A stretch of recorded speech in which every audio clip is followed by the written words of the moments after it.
always wild to see just how differently content can be received across different social media apps. Like, you guys are not the same. My audience on YouTube is so different from my audience on Facebook versus Twitter versus TikTok. It's crazy. And this video that went viral this week of a mom lamenting her choice to take on parenthood is a great case in point.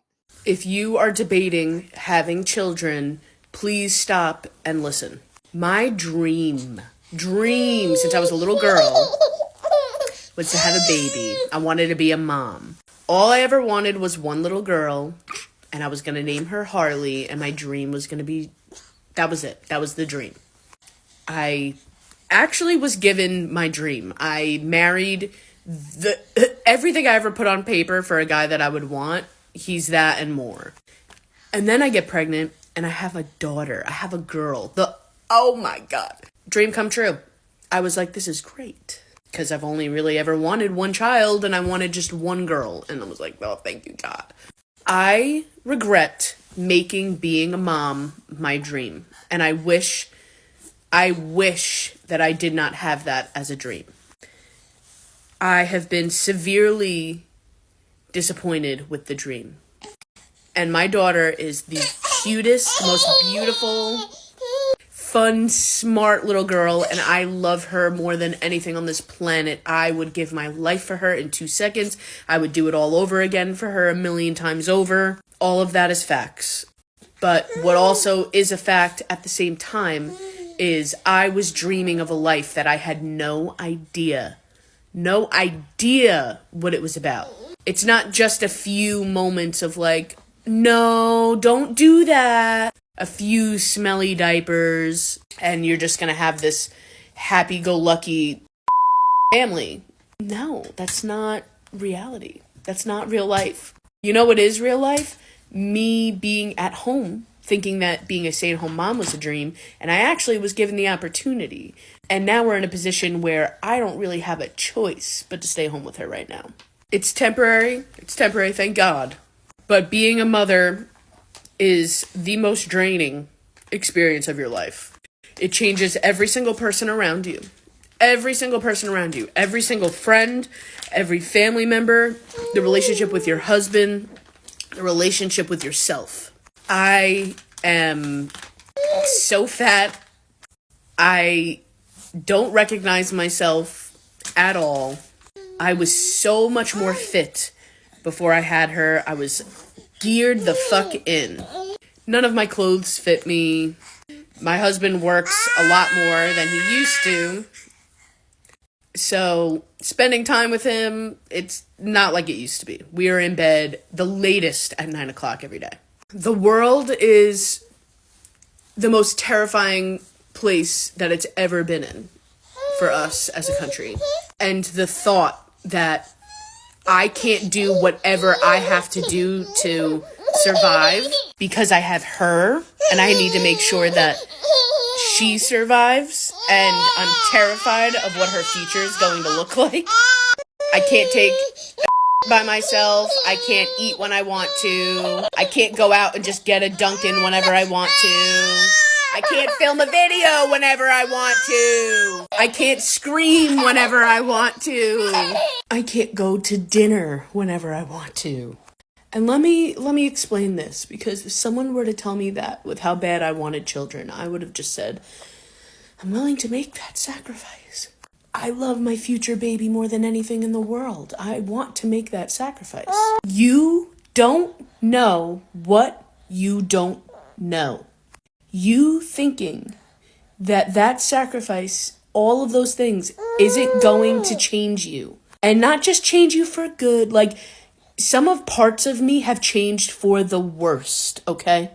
I wish I got it earlier, okay? I wish I just had the click earlier that this isn't a life path that I have to take as a woman. If you are child-free, sometimes all you have to know is that you would be a good mother. Sometimes you just have to tell yourself, if I had kids, I would be the best mom. And you would have confidence in that. And then choose to not have children. I am trying to save you. Dream bigger.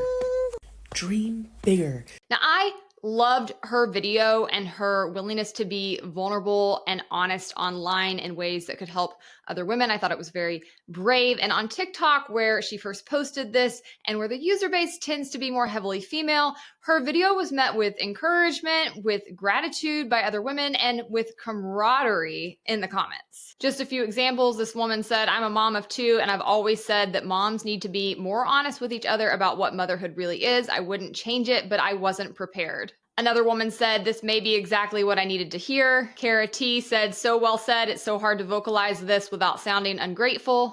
And lastly, Chelsea said, "This is probably the best and most honest take I've heard."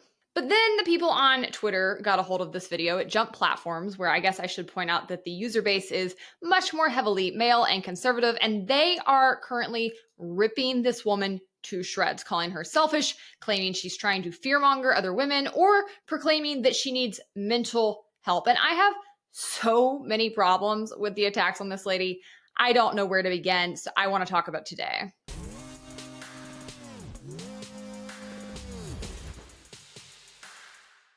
Hey guys, I'm Hannah Cox with Base Politics. Welcome to my channel where I bring you my politically homeless takes on politics and culture. If you're also politically homeless, I would love for you to join my digital tent city I'm building here. Please subscribe to my channel and hit the notification bell so you never miss any of my episodes. And don't forget to like this video. Okay, I guess to begin, let's get into some of the Twitter commentary around her video. One account shared her video and said, "No one talks about how the single biggest contributor to this growing trend of women not wanting children is moms fear-mongering and complaining about how awful motherhood is on social media." This take is wild to me. So let me get this straight. You think that women who are experiencing negative side effects of motherhood should just shut up so that they don't scare other women away from becoming moms?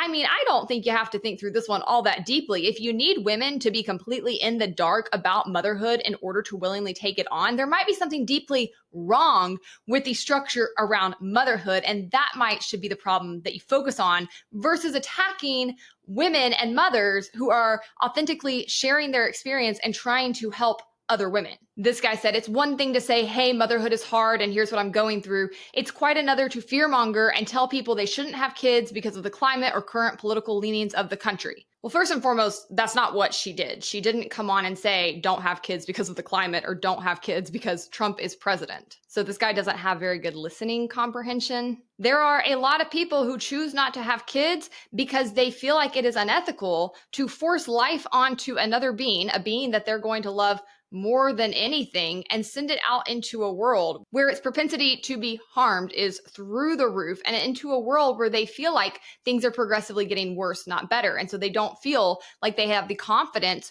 to procreate and know that their kid will have a better life than they have. Totally valid, totally justifiable. This woman does also talk about the anxiety she feels, somewhat crippling anxiety she feels in being a mom. And that's also valid because you're perceiving genuine threats that are going to face your child. That's another reason many people don't want to have kids. They know that the anxiety they feel would be through the roof. And I think it's fair if some people choose to not want to have to live that way. This woman said, "I just watched this whole video. I'm not a mom, so I can't say much, but from other moms I know, I'd say half of this sounds like a skills issue, to be honest. You're not a mom, but you think it's a skills issue. Go take a seat." Another person said, "Wow, hateful, sad. If you're unhappy with your life, that's on you. Do something more. Life is a canvas. Stop being childish. Stop being selfish." There's nothing hateful at all about what she said. She says repeatedly that she loves her baby, that she would die for her baby, that she's obsessed with her baby, but she doesn't like what her life looks like now. That's not selfish. It's actually the opposite of selfish because you're choosing to do something you don't enjoy for somebody else. I can't stand people who harp on and on about selfishness to begin with. There is nothing wrong with being selfish so long as you are not hurting people in the pursuit of getting what you want. It's not selfish to not want kids. It's not selfish to not like being a mom. What's actually selfish is trying to force other people to have kids or be a mom because it fits into your agenda. Or even worse, having kids because you want them to take care of you and because you don't have anything else to live for, so you force life on somebody else. I'd say that oftentimes people who have kids do it for far more selfish motivations than those who choose not to. This woman said, "How can you say you love your child and then turn around and in the same breath say it's not worth it?" I feel like a lot of the backlash this woman is getting and that other women who have spoken out in this way get is from people who are having an existential crisis when they come across this kind of content, because they have this deeply unsettling recognition within themselves that maybe their mom wasn't super happy, maybe their mom didn't love the role either, and they cannot reckon with it. It's perfectly acceptable and understandable to love your child but not like being a parent. I love my dog, but the first 3 weeks I had him, I was like, oh, this is a mistake. This was a mistake. What was I thinking? I wasn't sleeping. He was throwing up everywhere. He kept having to go to the vet, which was like $1,000 every single time it happened. Like, I was in the trenches. So I think that's how a lot of moms feel, except the trenches with parenting don't dissipate after a couple of weeks like they do with a puppy. Like, I would say probably it does get better past the infant stage, but you've got all kinds of things ahead, like the terrible twos, you've got adolescence. Like, it's a long journey. This woman said, my goodness, this woman should have grown up more before having a kid. I feel sorry for that baby. How did she not grow up? She got married. She had her life together. This was something she says she was pursuing. It was her dream. She had done what she thought she needed to do to be prepared to have kids. This isn't someone who like had a baby in her teens and hadn't fully grown up yet. She was grown. She just doesn't like the experience. And this is why I often say within this discourse, the reason that people who have kids get so upset at people who don't have kids, or God forbid, the people who will admit they wish they had not had kids, is because there is this mentality of like, I had to suffer and get through it, so you should too. These people also don't enjoy being parents, but they're mad at these other people for breaking their code and actually admitting it, because the whole goal is to get more people to do this since you had to do it. You thought it was your duty. You thought it was what you were supposed to do. So you're infuriated by people who won't similarly sacrifice themselves. What all of this kind of commentary ultimately boils down to is sit down, shut up, and suffer in silence. And I saw in later videos on this woman's channel, she correctly calls this out. I made a video on here earlier talking about me being a first-time mom, how I'm one and done, and if you're debating on having children, you should very much listen to me. I will never lie to other women. I don't care if you're 15, I don't care if you're 12, I don't care if you're 30 or you're 40 or you're 50. I'm not going to lie to women in my life or on social media or anywhere that I interact with women. If they want to know the truth about motherhood, I'm going to tell them. Everything I said is the truth. It does not mean that I don't love my child with everything in me. I know I'm a good mom. I don't need the public's reassurance or internet's reassurance or anybody else's reassurance that I'm a good mom to my daughter. Because I know that I am. I've given up everything for her.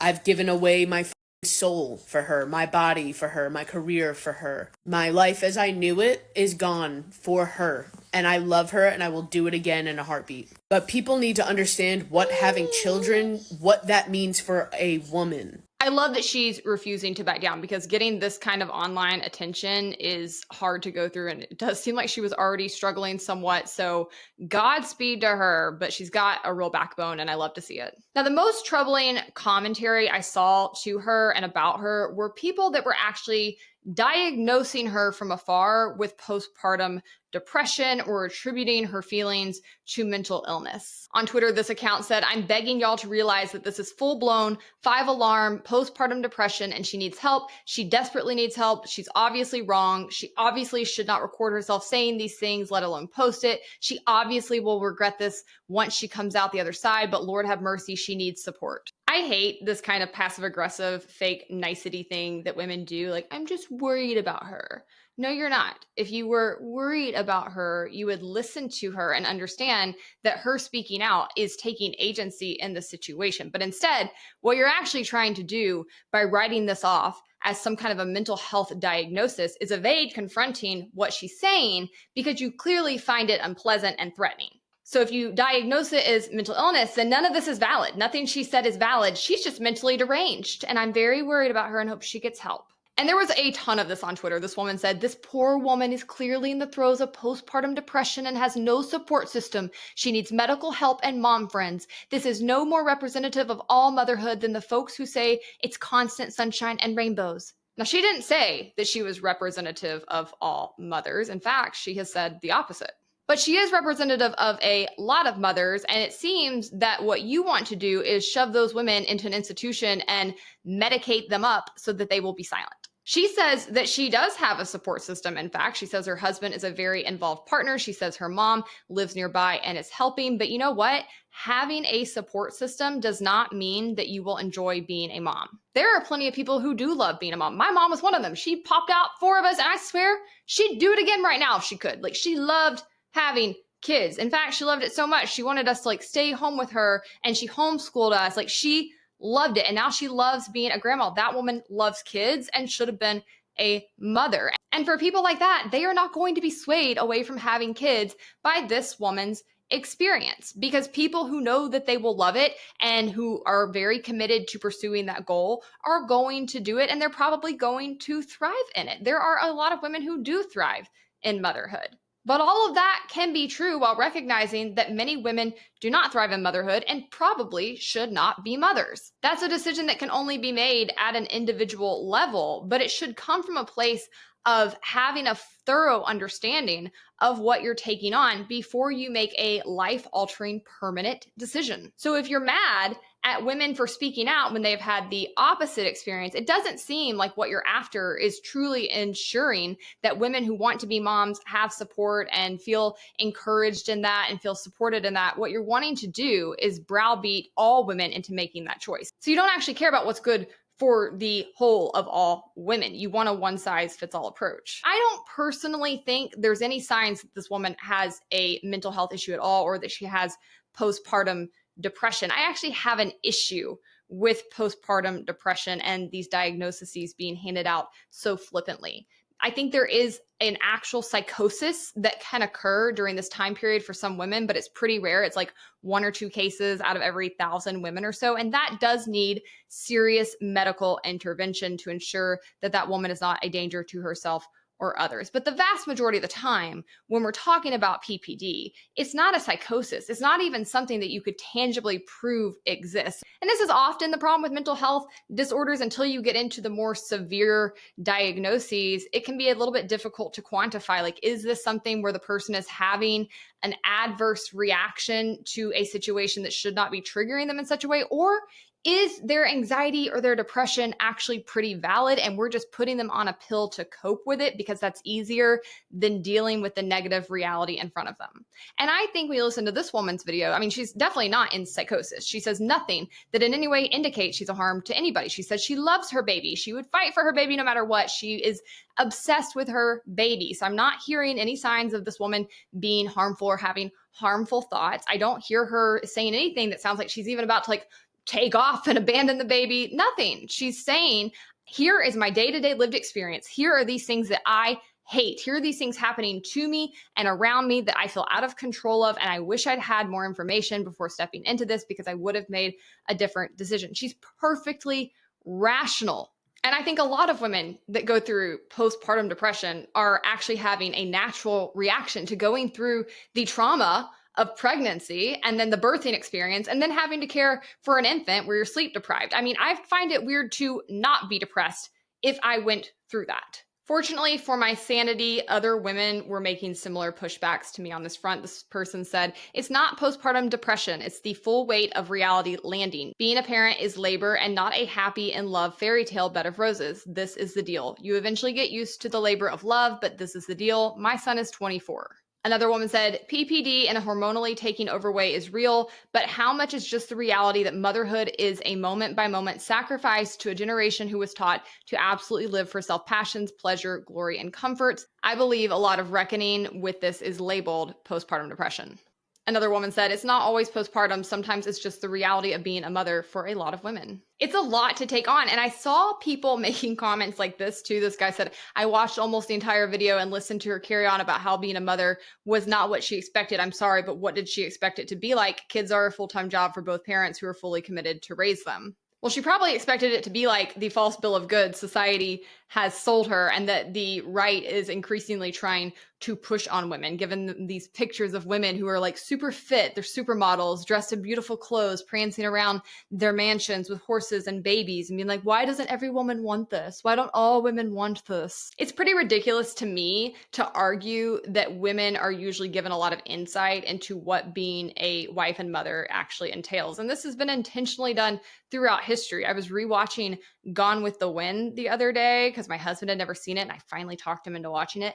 And I was reminded, I love that book. I've read it like 10 or 11 times. An excellent study on human character and development. But in the book, it's even more explicitly explained that Scarlett, when she gets married, doesn't even know what sex is. It's not even explained to her where babies come from. She has no clue about what she's taking on when she gets married or what that's going to actually look like behind the scenes. And at that time, and even today in many marriages, that often looks like a lot of drudgery for women. It's a lot of work. It's a lot of thankless work. It's a lot of disappearing behind the scenes. It's staying at home. Notice this woman is staying at home. Even though she has a supportive partner, he still gets to go to work and live a life outside the house. She is the one staying there day in, day out. That is usually the case in most relationships. The woman is doing the brunt of the work in these regards. And it's very tough work. And again, a lot of women don't enjoy it, aren't cut out for it, don't actually like it once they get there. Now, fortunately for me, because I grew up homeschooled and the eldest of four, I grew up around a ton of babies in the church. I got a firsthand look at what the day-to-day actually looks like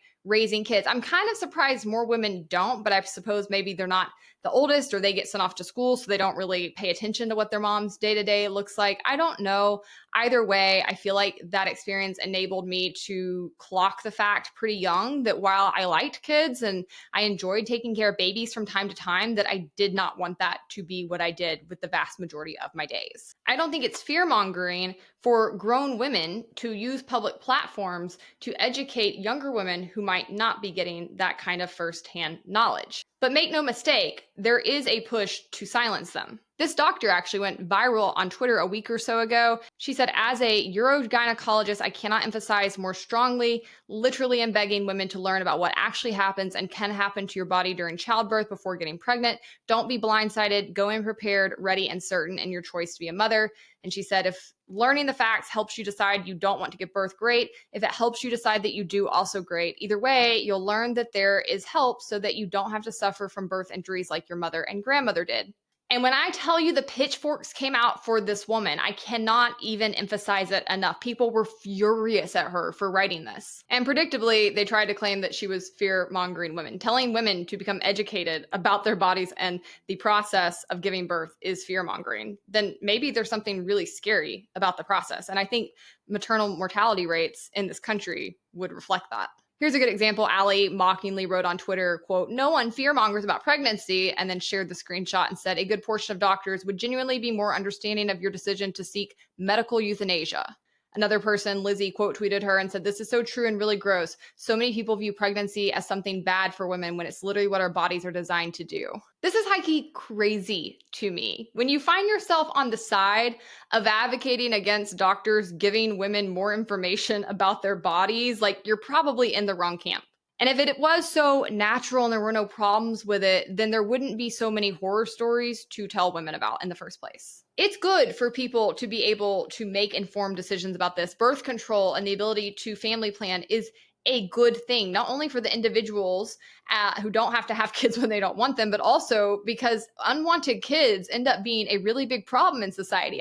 None of you ever read Freakonomics, because there's a really good chapter in there that addresses this, but unwanted kids often make up the base of people who commit crimes. They can be economic dead weight because they don't have parents who are positioning them for success in life. They have all kinds of emotional and mental issues that often go unaddressed. When you force people into being parents and they don't want to, you get abandonment, you get addiction, you get abuse. So I think as a whole, the birth rate decline is not a problem. It's much more desirable than the reverse, which is forcing parenthood on people.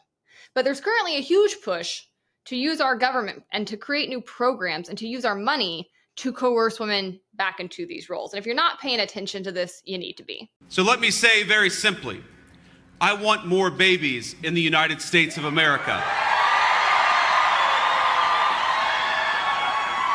Needless to say, I am opposed to this push. Government has no role to play in this picture. If women want to have babies, great, but it should be done of their own free will, and I should not be robbed to pay for it. At the end of the day, government cannot reverse the birth rate decline. We've already seen what happens when they try to do that in other countries, and it fails. It fails massively. In fact, the data shows that the only way government can meaningfully impact the birth rate is down when they try to.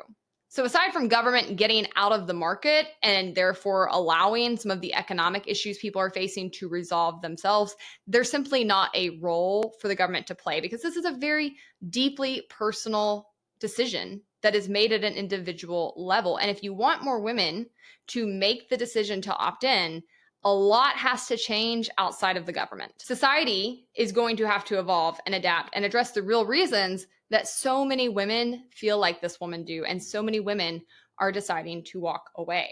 Don't forget to let me know your thoughts in the comments. I can't wait to read them. Otherwise, I hope you enjoyed this episode. Don't forget to like the video, subscribe to my channel, and I'll see you tomorrow.